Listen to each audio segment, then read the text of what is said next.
Bismillahirrahmanirrahim, para pemirsa sekalian. Bahasan kita kali ini adalah tasyri'. Apa itu tasyri'? Tasyri' adalah hak Allah Subhanahu wa Ta'ala. Yang dimaksud dengan tasyri' adalah apa yang diturunkan oleh Allah Ta'ala untuk hambanya berupa jalan yang harus mereka lalui dalam bidang akidah, muamalat, dan sebagainya. Termasuk di dalamnya masalah penghalalan dan pengharaman. Tidak seorang pun berwenang menghalalkan kecuali apa yang sudah dihalalkan Allah, juga tidak boleh mengharamkan kecuali apa yang sudah diharamkan Allah. Allah Subhanahu wa Ta'ala berfirman yang artinya, dan janganlah kamu mengatakan terhadap apa yang disebut-sebut oleh lidahmu secara dusta, ini halal dan ini haram, untuk mengada-ngadakan kebohongan terhadap Allah. Dalam surah lain, ayat Allah Ta'ala berfirman, yang artinya, katakanlah, terangkanlah kepadaku tentang rizki yang diturunkan Allah kepadamu. Lalu kamu jadikan sebagiannya haram dan sebagiannya halal. Katakanlah, apakah Allah telah memberikan izin kepadamu tentang ini atau kamu mengada-ngadakan saja terhadap Allah? Allah Subhanahu wa Ta'ala telah melarang penghalalan dan pengharaman tanpa dalil dari kitab dan sunnah. Dan dia menyatakan bahwa hal itu adalah dusta atas nama Allah.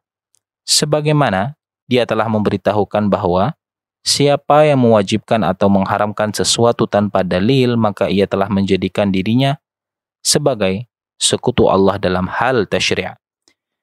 Allah Subhanahu wa Ta'ala berfirman yang artinya, apakah mereka mempunyai sesembahan selain Allah yang mensyariatkan untuk mereka agama yang tidak diizinkan Allah? Siapa yang mentaati musyari', yang membuat syariat selain Allah, maka ia telah menyekutukan Allah. Allah Ta'ala berfirman yang artinya, dan jika kamu menuruti mereka, sesungguhnya kamu tentulah menjadi orang-orang yang musyrik. Maksudnya adalah orang-orang yang menghalalkan bangkai-bangkai yang sudah diharamkan Allah, maka siapa yang mentaati mereka, dia adalah musyrik. Sebagaimana Allah memberitahukan bahwa siapa yang mentaati para ulama dan rahib-rahib dalam hal yang menghalalkan apa yang diharamkan oleh Allah dan mengharamkan apa yang dihalalkan oleh Allah, maka ia telah menjadikan mereka sebagai Tuhan-Tuhan selain Allah.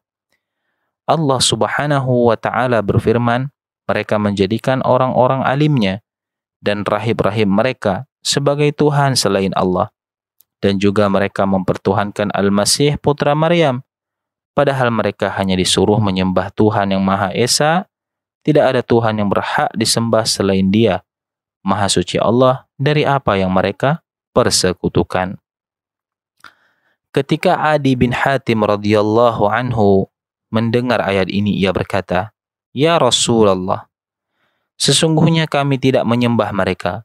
Maka Rasulullah Shallallahu Alaihi Wasallam berkata kepadanya, artinya, bukankah mereka menghalalkan apa yang Allah haramkan? Kemudian mereka menghalalkannya dan mereka mengharamkan apa yang telah Allah halalkan. Kemudian kalian mengharamkannya? Ia menjawab, ya, benar. Maka beliau bersabda, itulah bentuk ibadah kepada mereka. Syekh Abdurrahman bin Hasan rahimahullah berkata, di dalam hadis tersebut terdapat dalil bahwa mentaati ulama dan pendeta dalam hal maksiat kepada Allah berarti beribadah kepada mereka dari selain Allah, dan termasuk syirik akbar yang tidak diampuni oleh Allah Ta'ala. Karena akhir ayat tersebut berbunyi yang artinya, padahal mereka hanya disuruh menyembah Tuhan yang Maha Esa, tidak ada Tuhan yang berhak disembah selain Allah.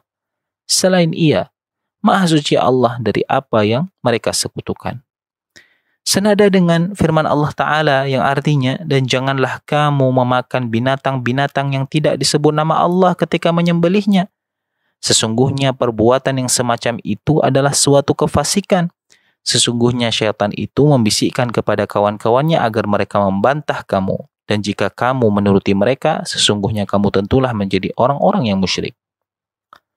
Hal ini banyak menimpa orang-orang yang bertaklid buta kepada ulama mereka, karena mereka tidak melihat dalil lagi, meskipun ulama yang diikutinya itu telah menyalahi dalil tersebut.